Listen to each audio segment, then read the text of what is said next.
Hello and welcome to Single Parent Success Stories. Today's guest is Genevieve Chenard. She's joining us from Montreal. She's a single mom of one, and she has transformed and shifted her life from pain into something beautiful. Welcome, Genevieve. It is a pleasure to have you. Thank you. Thank you for having me on this show or podcast. And just to correct, I'm coming from Sherbrooke, so it's like 2 hours driving. It's a bit close, but yeah, just people know better Montreal from everywhere, so it's good to say it this way. Sure, thank you. So please share with us your story. How did you become a single mom? Yeah, sure. First, you mentioned I'm a mother of a beautiful daughter. She's named Clara. She's 11 years old. And yeah, the sad the sad part to begin with is like I broke up at Christmas Eve in 2013. After a long time and never diagnosed postpartum depression, and that now I realize I never truly overcome at that time. So basically, it was like for almost 3 years, and my daughter was only turning 3 years old at that time. I would say I was the one who chose. So it was not like an accident or out of fight or something. We were truly peaceful, and like we were. Let's say nice together and everything, but I was the one who chose to quit, if we really have to label it this way. But I would not say it was a conscious choice at that time, because at that moment I didn't know what I was doing and why I was doing it. So I just deeply knew inside that the life as it was unfolding for me wasn't for me. So I can now I'm really, really in tune with my feeling, but at that time I wasn't. That was the feeling inside, and it was very, very uncomfortable and made me depressed. So it's easier now to tell a story, from the narrator position, because I can look back at it and I'm really more neutral. So the big concern is I was lost, totally lost. I was following a path that I always have been taught. So study art, find a lover, have a dog, have a house, and maybe kids, So that's the story. It's really hard to say it this way, but I come from a family that it was very, very important, because like, not going too deep in it out of a personal stuff, but on both sides, my parents lost their parents really early in their childhood. So, for them, they are now celebrating the 46 years of union and everything. It's beautiful. But this traditional view of life goal was very deep rooted in me, um, because of this education. But I never truly questioned it, and I simply followed this path until I arrived at 30 myself and was like, maybe, it's not something that was for me. Or even with my partner at the time, I felt it was important, but I also felt inside me that an important part of me was missing and was unhappy. I wanted to feel free. I enjoyed the fact of having the family and everything. It was beautiful, but I saw everything I was missing on my, let's say at that time, my career, my project of life, traveling and everything. I was like, how can I fit this with all of this? So yeah, and unfortunately, I realized all this, after the birth of my girl. So at the moment, I would have been supposed to be fully blooming, overwhelmingly happy. I was desperate, sad, disoriented, and I felt as down and depressed I'd never been in my whole life. So that was not even yet the time of the pain. But now I realize how it works. I was building it. It was not just like showing up at that time. So I was basically, if we still talk about the relationship, I knew at that time I was only able to tell that the man I was with wasn't the man I want. So I kind of put the blame. I know it's bad, but I was kind of, okay, I'm not happy with you and everything. But now I realize it was solely not him. I simply didn't want that life that we were about to go deeper and deeper in it together. Um, I didn't want it. I cannot explain at that time. It was very, very hard. Uh, it was really, I would say, terribly hard to admit and to face mostly because, yeah, basically that's it. So I kind of like run and he was like, why we don't try, like therapy or everything. And I was like, no, I'm done. And yeah. And, I remember Christmas Eve, exactly what I said in the beginning, like, it was terrible, like all the condition, high sea rain, the worst condition ever for like the winter time, no power.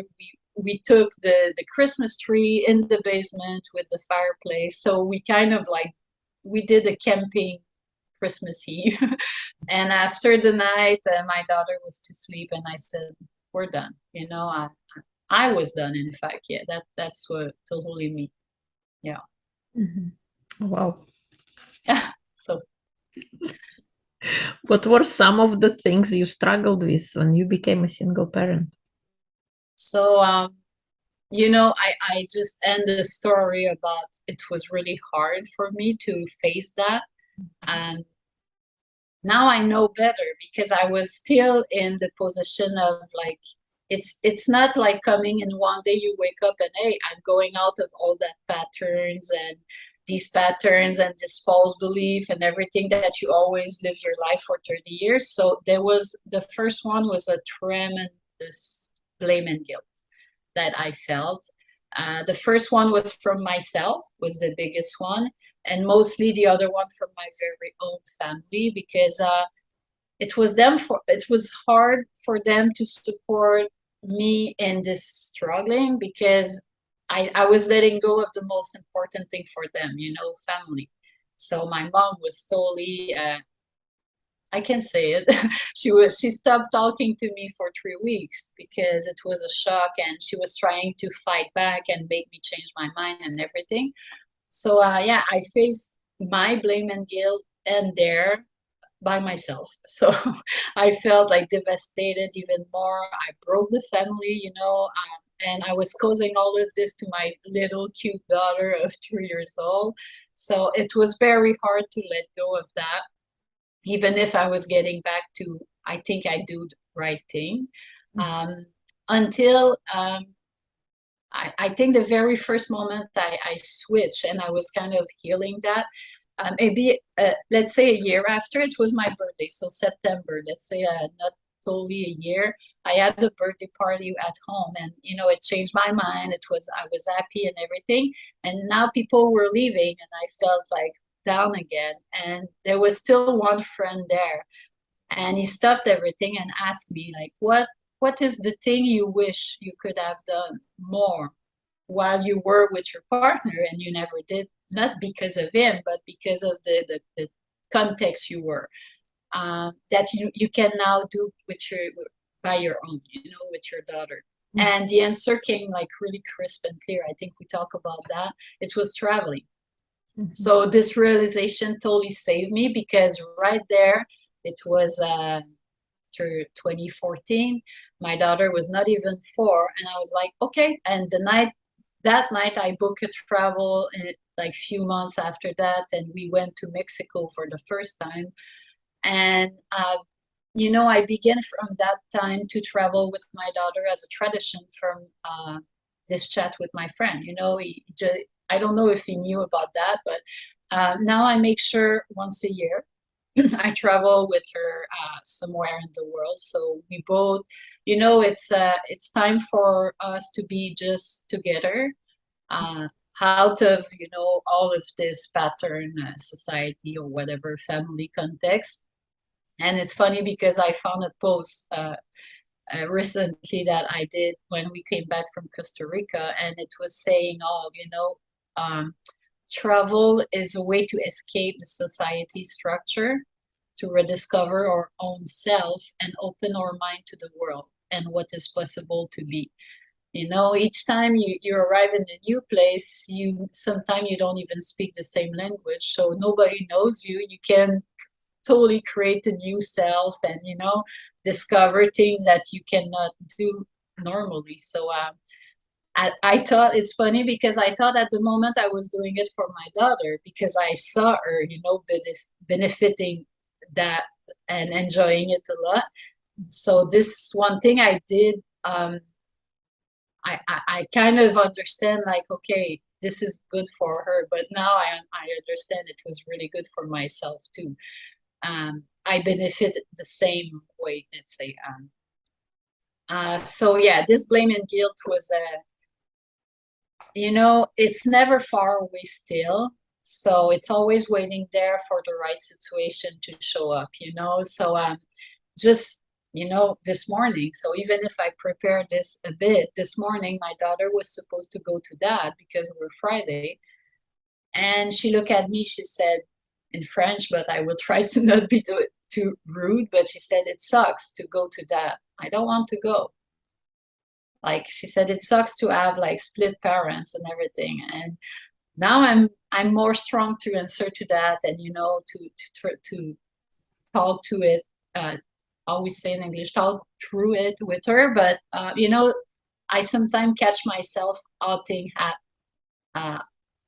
out of blame and guilt, you know, like trying to do an activity with her to buy some, you know, I know it's still there, but I feel really better about it because I know where I am now. And the other one, would you like me to? There's another one, struggle. Sorry.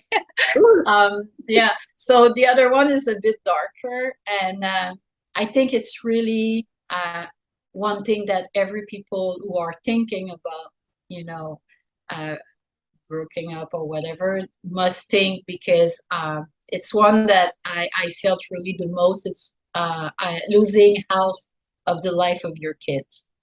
You know, like when you separate, you don't want to be with your partner anymore, but when there's kids, you don't want to leave them, you know. And I remember vividly when my daughter first got in my partner ex car and she left, and I was like, oh, it was like my heart just split. I was like, for the rest of her childhood, let's say, because she will be an adult anyway soon, but for the rest of the childhood, I will miss every, let's say, like really basically 50% of her life because she will be like 1 week and on two, you know.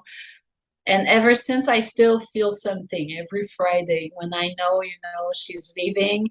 I kind of tame this feeling over time, but I take it very slow, you know. I don't feel to do nothing. I'm not jumping in project or teaching, coaching, whatever, because my Friday night is like a bit, you know, transition, let's say. Mm-hmm. So there's still heaviness and everything. So I learned to get myself busy after. So I always watch a movie. I never watch that much, but I do something just for myself to keep it calm. And then after I get busy with creativity projects and everything. But yeah, to spend my week when she's not there. But I keep saying to people who come at me and like, hey, I think I want to divorce and everything. I'm like, well, if you want me to get some advice, I listen at them, and mostly it looks like that. You know, I tell them, please compare whatever reasons you have, you know, for leaving to the loss of this half of life moment with your kids, because I call it loss.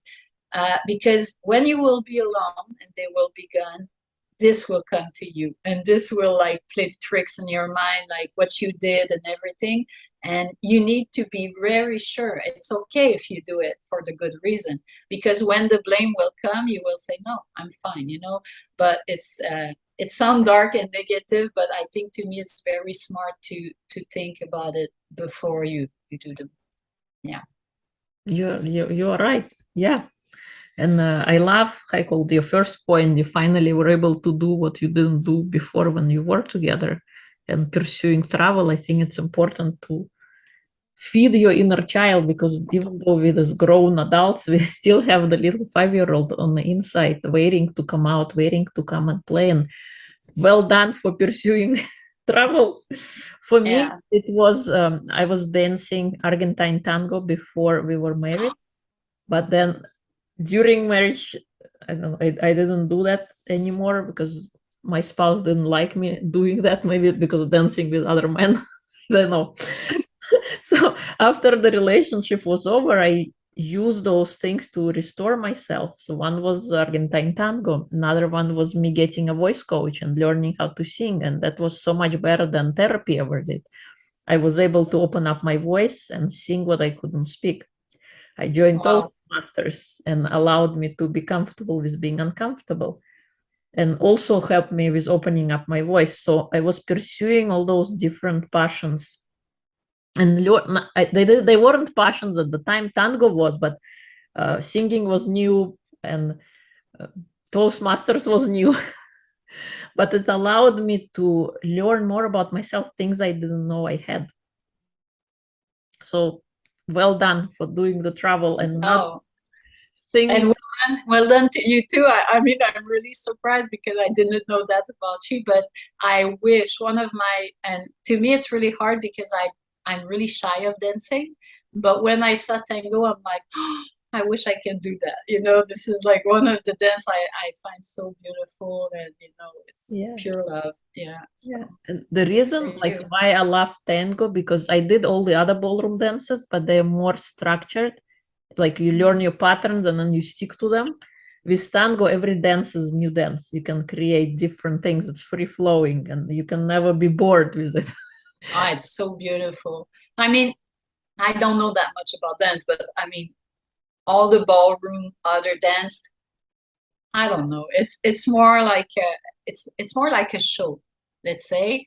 And tango is like I said, it's pure love. Like when you I was there's a friend, she's dancing that, and sometimes she posting on Facebook, and I kind of stick to the screen. I'm like, whoa. And it's like they showing us their relationship. It's basically that. It's so beautiful. Yes. Yeah, Yeah. yeah. And another thing you mentioned, the transition that, and you know, it could be difficult. And like you said, you saw your daughter driving away, and your Oh. well, ex. Yes. So you also mentioned how you felt when your daughter left, and the emotions you were feeling. Like this is how much time I'm gonna miss seeing her. Driving away, and all the little moments, that opportunities. And I felt the same. This was before my official divorce. This was during breakup, when dad would come to pick up the kids, and I felt that and he would come with his girlfriend, and I felt like they're gonna take away my kids. And you know, it's really hard because you try to be rational, and Yes, you know, like it was not even with a girlfriend. We were both alone, and even I helped him because one of the thing about G, he never get the lead that much. So when even we were still living together for a while, and then I helped him with the apartment, everything. Like I said, it was very, very peaceful. So it was not even a girl at that time, and it's just like, you know, I say it really like I say the narrator in that story right now, but I was like in a big drama, you know. Oh, I will miss when she go to bed, when she, you know, all this little thing, and now he got a new woman in his life, and we had those still thinking, and you know, this thought about, and she's mentioning it, she's not my mother. I was like, no, you have your mother, you will always have me, and she's just somebody else in your life, and you have to deal with. But yeah, it's I can understand, you know, that. Yeah, to me it's how do they call it in English, mourning. Mourning. morning. Yes. Yeah, I mean, this is like something and yeah, to me, I'm really that kind of like too factual about things when I warn people, you know, like think about it, because when it will hit, like, you know, it's hard. It's really hard, but it's part of life. And I think it was harder. I don't know about you, But on my side, like I said, my parents were like, it's everywhere. People divorce. You ask in school, and most of the kids have divorced parents anyway. But for me, my model was my parent, and my parents were still together. So again, the blame came from that. Oh, shoot, I miss it. Like I failed, and yeah. But now I tell her, I tell my daughter, there's no fail. It's just we were not meant to keep going together. That's it. And you still have me and him. Like by chance we had you, and you're wonderful. So no. Yeah. This Yeah. is true. Of course, it's difficult and say mourning of a relationship, mourning of this life stage of being over, and what is this the new life, and having that lack of clarity, living in a fog and not knowing what is the next step to take. Did I do the right decision? What decision should I make? Yeah. So it's positively affects my children, myself, like where am I going? So what was that what kind of advice would you give to your self when you were separating? I like the during morning, like what you were experiencing, what would you tell that person going back from now? Even from before, from all the thought that came after I took the decision and everything, I wish my actual self now could have tell to myself at the time all the things that will happen to me in the years following my separation, because I would have known at that time, oh, that's right, I'm doing the right thing because of this. So of course we don't know, we never know how it will unfold and everything. I wish I would have been more confident in my decision, in choosing me over everything else. But again, I was not this person before. So, I was trying to, most of all of them, my daughter, happy. And the funny thing is, like my daughter, it's not that we were blind to, but she did not feel that much in the beginning. She was young, and when I was crying or sad and talking about that, people were telling me, she doesn't know. You are the one who know what looks like a family, like, together. But that's her new reality, and she's 3 years old. So she growing in this reality. So you blame yourself. And that was the point. I was like so upset and worried about how she will feel. But, now she's beginning to talk about it because she faced the reality of 2 home, and dad is not really, the same. And she had to, like, her favorite place, of course, and everything. So, yeah. So to me, I would have loved to be like, more stronger, like I am now for my daughter, for myself first as a better person, and then to be there for her. What I realized too is growing older now, she's looking at me a lot. So she's totally not listening me, but like she look at me what I'm doing, in everything. Like I swim, I try to teach her swimming. She doesn't want to, but when I swim, she look at me and she try to repeat, So it's same for life. So now I know if I feel better, if I feel more balanced and everything, I will help her more. That I would have loved to know it, because all the postpartum, the depression and everything was all linked to the same thing again, like self-love, care for myself first. I was always trying to care for her, so I was getting me depleting and all that stuff. And so self-love, not caring about what other think, including most of people who don't support me. Like that was like the more, not stupid, I will not go that far, but you try to please people and they don't think alike. So of course it's not working. So now I know, but it was hard at that time. Yeah. Because I would say, because now I know why I did it. Like 8 years now after, I know I was struggling with, like I said, pattern, traditions, life's expectation of others that they were so burdened into my life. I was trying to be super mom. I was trying to please everyone. Always thinking about other first, while I try to help myself a bit at the end, when I still got energy or time. So basically, I was pushing myself to the very edge, and this very edge brought me to crash in 2017.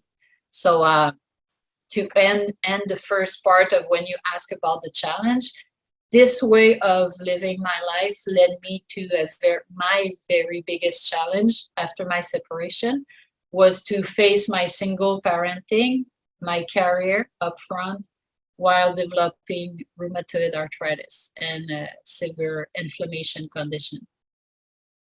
Yeah. Wow. And how was the co-parenting relationship with? How was it on you? How was it on your daughter?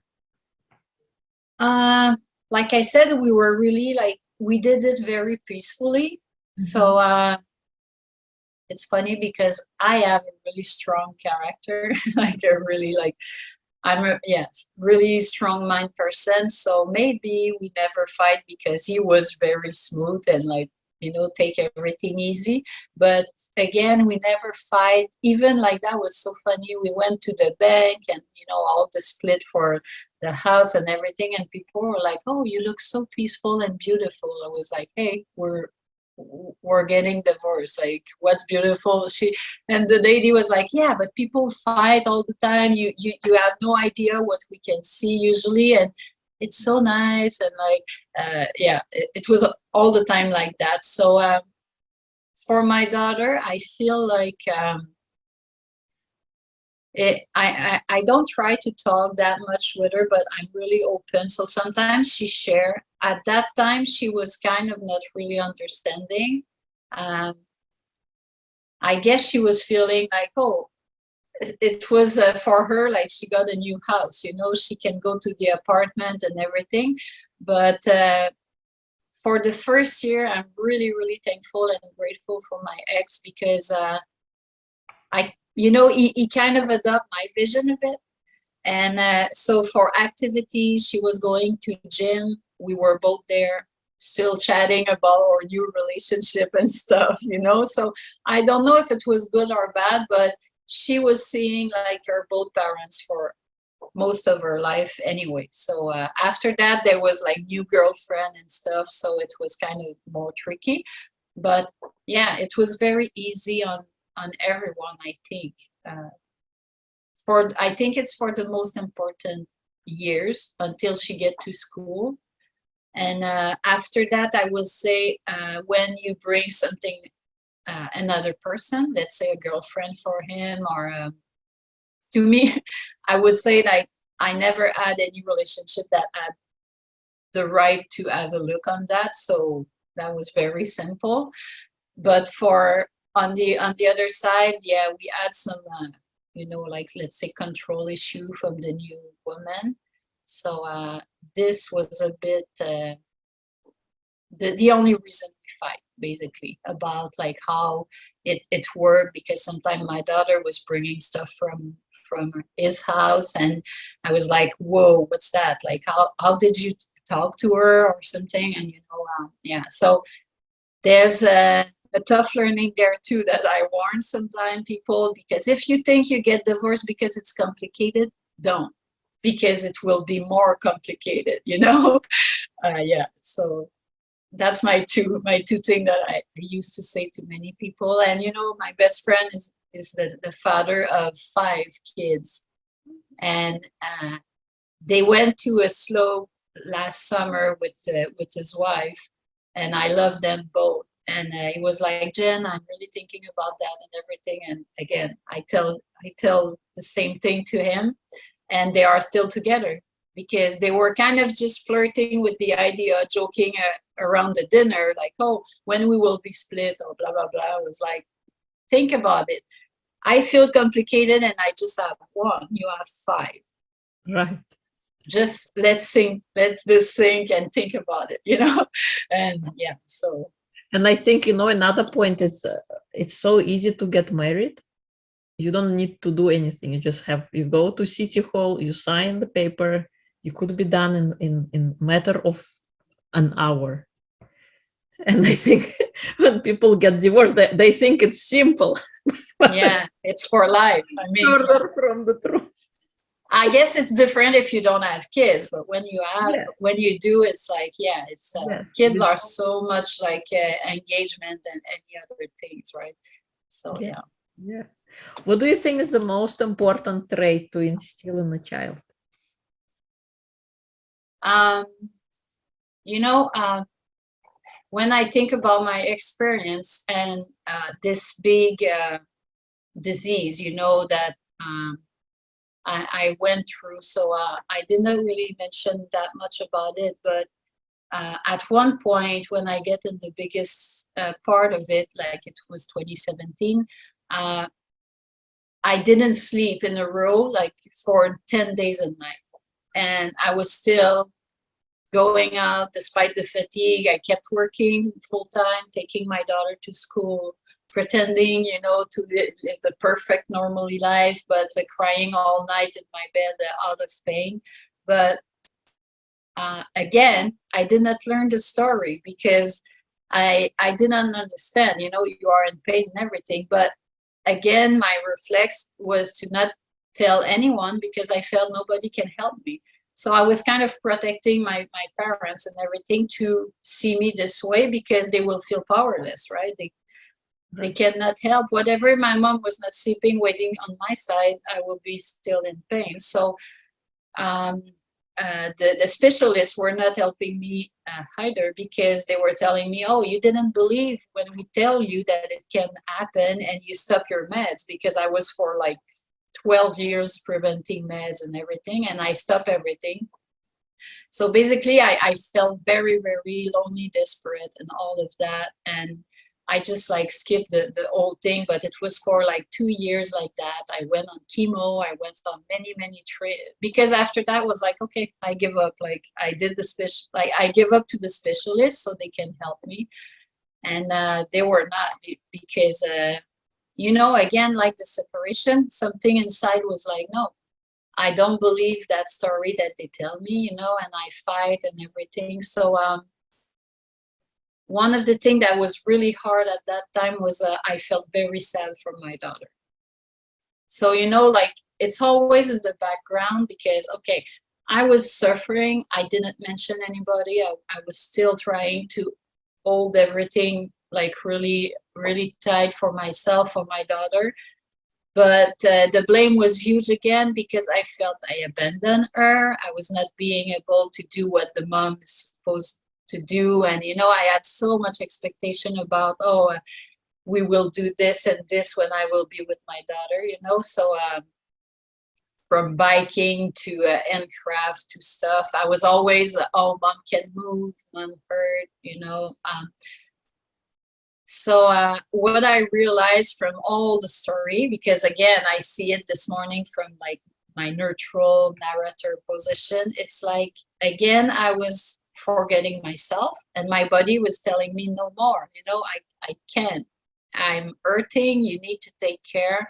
So this story I told myself until recently was really, really heavy on me. And it was just coming from wrong belief, too high expectation, all about others. And acknowledging that saved me. And I would say that more than 8 years after I leave her dad,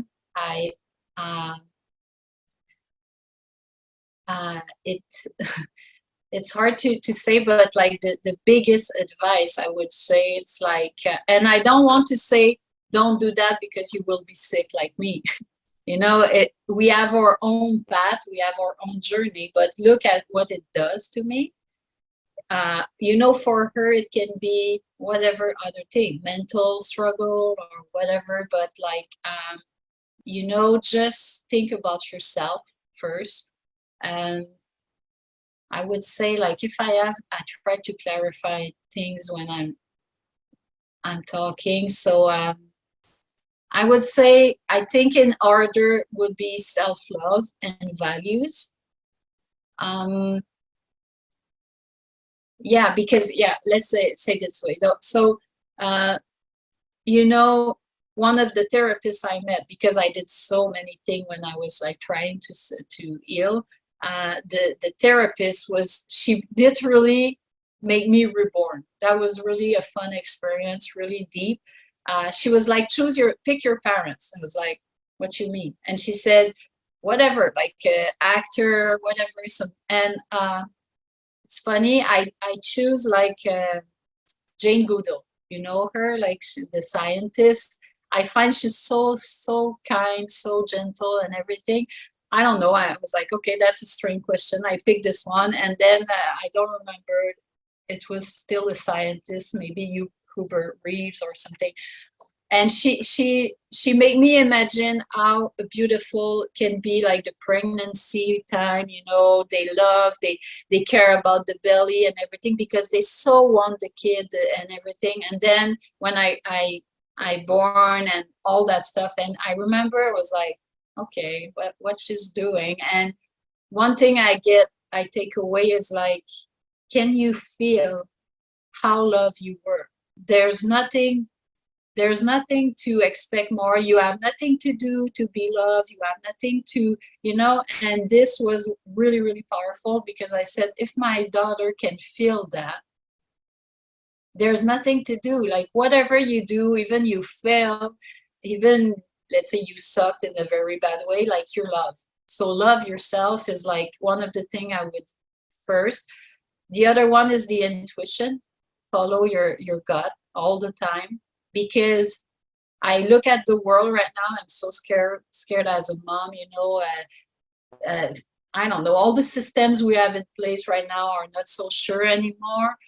Environment crisis, economy, mental issue, pandemics, everything. So if she can build her own stillness, like really, really strong, and just follow the inner guidance, she will find a way.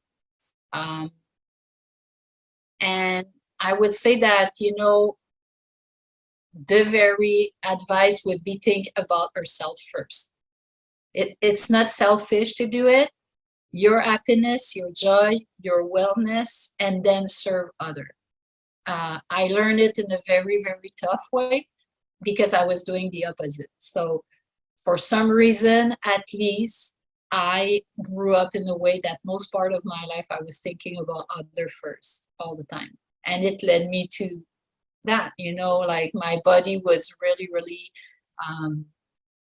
done to it. It was like huge inflammation. And even if I was treating with diet, with everything, that was my emotional side that was hurting the most. So yeah, and I think that once they have all of this, they discover self-love, core values, the power of their inner self, you know, they cannot be bully or like, you know, hurt or whatever, because it's something that it's radiate from them. And I see it in kids now. So there's kids, same like kids of my friend, we grew up mostly the same way, we have the same value, but you should see their kids. They are like actor, you know, they are so like, I mean, beautiful. My daughter is beautiful too, but she's more shy, you know, she need to still discover sometimes. So yeah.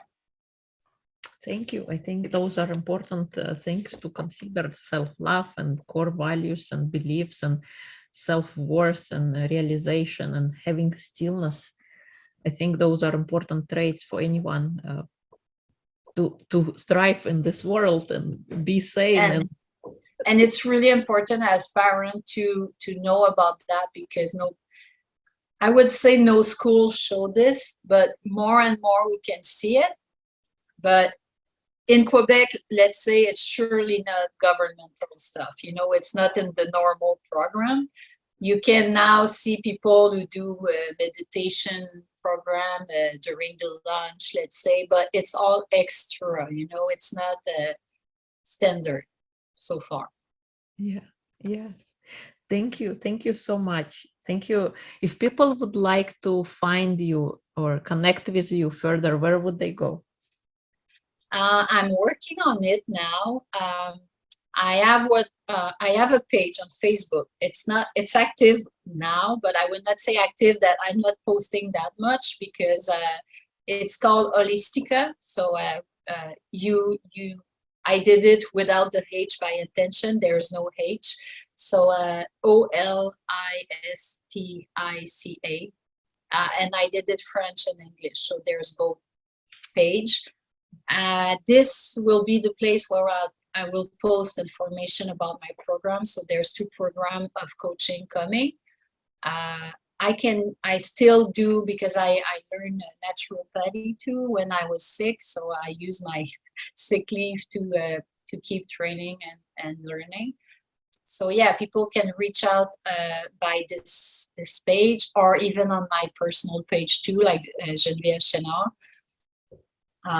Yeah, so basically the website is not ready yet, so that's why I'm not really. It will be theholistica.com, but we cannot find it now. It's not active. So yeah, there's a lot of thing going on right now. So right now I wish I could give more advertisement or like coordinate or something, but yeah, the 2 program will be like one that we did like the hollow body, and the other one is it will be a bit of hollow body in it too, but it's really to what I just touched a bit today about inflammation journey.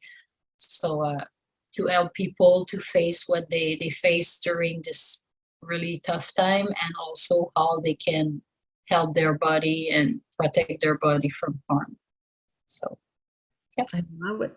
Thank you. Thank you so much. I think those incredible programs sounds amazing, and we will include all of the episode, all the links in the episode notes. And I would like to wish you success in your endeavor and become. Thank you. I think it's amazing. Thank you. And thank you to you. Like I really love what you're doing. It's really nice, and it's empower like people like like us and parents that struggle and everything. So I wish there's something in it that they can take away.